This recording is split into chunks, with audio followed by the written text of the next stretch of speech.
تو ممکن یہ ہے کہ وہاں پر جو فرنج ایلیمنٹس ہیں طالبان کے وہ بریک آف ہو گئے, آلریڈی بریک آف ہو گئے ہیں آلریڈی, اور وہ داعش کے اس میں چلے جائیں, اور وہاں پر جو بنی ہوئی ہے ویکیوم وہ اس کے اندر یہ ہو سکتا ہے. لیکن میں واپس آتا ہوں داعش کے علاقے میں تھوڑا سا تاریخ کو تھوڑا کلیئر کرنا چاہتا ہوں. فرسٹ ورلڈ وار کے بعد یہ علاقہ جو تھا یہ ٹرکش امپائر تھا. ٹرکش امپائر کو اوور نائٹ ایک محترمہ تھی, ان کو بتایا گیا کہ بارڈرز بنائیں. اوور نائٹ انہوں نے اسٹریٹ لائنز ڈرا کیا, انہوں نے ایک جارڈن بنا دیا, انہوں نے لیبنن بنا دیا, سیریا بنا دیا اور عراق بنا دیا. ٹھیک ہے جی. اور جارڈن اور عراق جو تھا وہ انگلش پروٹیکٹریٹ بن گیا, سیریا اور لیبنن جو تھا وہ فرینچ پروٹیکٹریٹ بن گیا. تو کیونکہ Turkish empire basically French speaking تھا, تو نیچرلی یہ ٹرکی کے بعد ترک کے بعد وہ فرینچ بولتے تھے as a first second language. تو نیچرلی ان کے کافی باشندے لیبنن کے, سیریا کے اور اس علاقے کے, یہ وہاں پر آلریڈی انہیبیٹنٹس ہیں 60-70 سال سے فرانس کے اندر. نو آپ آتے ہیں, آپ بومب کرتے ہیں اس علاقے کو. آپ نے فرانس نے بھی بومب کیا, 21 ملکیں ہیں جو بومب کر رہی ہیں اس علاقے کو. آپ تو ریئیکشن ہوگا, اور ریئیکشن کہاں پر ہوگا؟ ریئیکشن وہاں پر ہوگا جہاں پر آپ سمجھتے ہیں کہ آپ کے پاس انفراسٹرکچر, لاجسٹک انفراسٹرکچر ہے. یہ ہمارے لیے سب سے بڑا پرابلم ہے. یہ نیشنل ایکشن پلان اس لیے بڑا ضروری ہے کہ ہم اپنے اربن ایریا سے ان کا جو انفراسٹرکچر ہے بنا ہوا اس کو ختم کریں. داعش ایز این ایریا وہ تو آپ ختم ہو گیا, آپ کے فاٹا میں آرمی ڈومینیٹ کر رہی ہے, لیکن ان کا جو انفراسٹرکچر ہے, ان کی جو سورسز آف فنڈنگ ہے, ان کی جو بولتے ہیں نا کہ لوجسٹکس ایریاز ہیں, ان کے جو آرگنائز کرائم کا سپورٹ ہے ان کو, یہ جب تک آپ نہیں ختم کریں گے بڑا ضروری ہوگا. ابھی آپ نے دیکھا کہ فرانس میں کیا ہوا, آپ دیکھیں اسٹیڈیم اٹیک کیا, اسٹیڈیم میں فرینچ پریزیڈنٹ تھا وہاں پر موجود. آپ نے اٹیک کیا ایک کانسرٹ کو جب آپ کو پتا تھا کہ ویک ایریا ہے. آپ نے ان کا بڑا فیمس ایک ریسٹورنٹ اٹیک کیا, کوآرڈینیٹڈ اٹیک. ہر اٹیک میں 3 آدمی سے زیادہ شامل نہیں تھا, آپ سوچیں.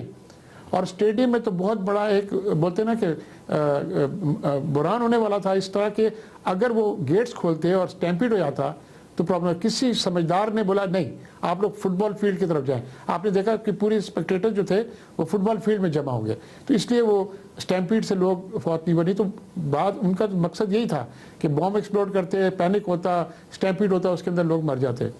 جی بہت شکریہ اکرام سہگل صاحب. وقت کی کمی آڑے آ گئی, پھر کبھی اس موضوع پہ دوبارہ آپ سے بات کریں گے. اور یہ بات بڑی اچھی جو اینڈ نوٹ ہے اکرام سہگل صاحب کا کہ دیکھیں اسٹیمپیڈ نہیں ہوا, یہ بھی قوموں کی نشانی ہوتی ہے کہ اتنا بڑا واقعہ ہو گیا اور اس کے باوجود وہ بڑے آرام سے, ہم نے دیکھا کہ وہ اسٹیڈیم سے جب باہر بھی نکلنا شروع ہوئے تو ایک ایک کر کے آرام سے نکل رہا ہے. اس طرح کا خدا نخواستہ یہاں واقعہ ہوا ہوتا ہے, یہ کسی بھی تھرڈ ورلڈ کنٹری میں سے زیادہ جانے جا سکتی ہے. ایسا پروگرام کا وقت ختم ہوا, آپ کے فیڈ بیک رہے گے, انتظار دیجیے. اجازت اللہ نگہبان.